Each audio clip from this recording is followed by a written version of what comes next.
gonna get to more of your inspirations in a second now. But being from New York like I am, we competitive and battling to hold your own, whether you doing it professionally or just in the hood. It's almost expected when you rhyme. You know what I'm saying? Yeah. When you first began getting confident in your writing, who came first, Cortez the battler or Tez the artist?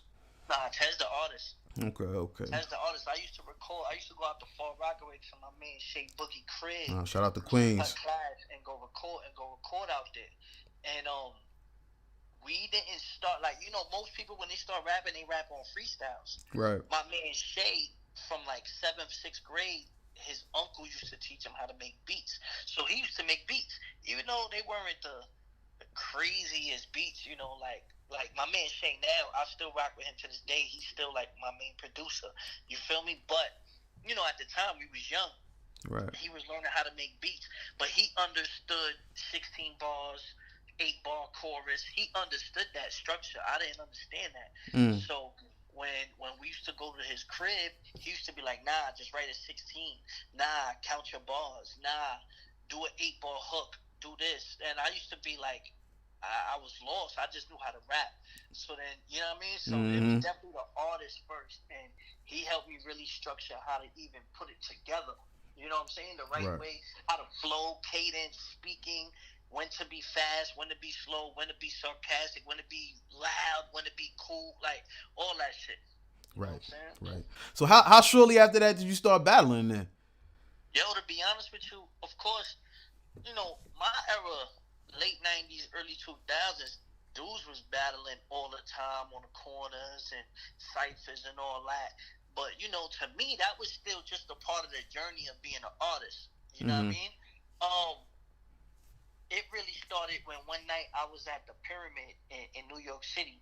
A lot of people, if they ever knew that, like, if you ever did any open mics, you always had to be at the Pyramid. That's a fact. Every Tuesday they had training camp, and every Sunday they had EO Dub, end of the week.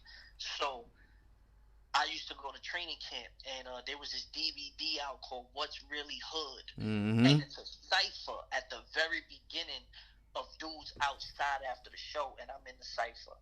And from there, people hit me up off the DVD, and it was like, "Yo, you ever did Fight Club?" And I was like, "Nah." I know what it is because they had just aired it on MTV. Right. Remember, they had like one season. So Yep. he was like, "Yo, we filming season 2." And then when I went to the filming, I battled the first day. I think I battled 10 people. I ended up battling people like Hami Ham. I battled Jag. That's always with Cassidy. Mm-hmm. Me and Jag was actually at the very end. Like, we went for the championship. Jag beat me in the end. I just ran out of verses. Like, I didn't know how to freestyle, and I just had mad verses. Mm-hmm. So he beat me, but we went to overtime and all that. So niggas fucked with it. And then after that, like, I met Lotta Zay at Fight Club. I met Lotta Zay's brother Lance. I met O-Red at Fight Club. Right. I met mad people. You feel what I'm saying? So it was a breeding ground for what was gonna happen next with the culture. Right. But from there, yeah, that was my start. Yeah. Salute the international P man. Definitely. But coming up, hip hop.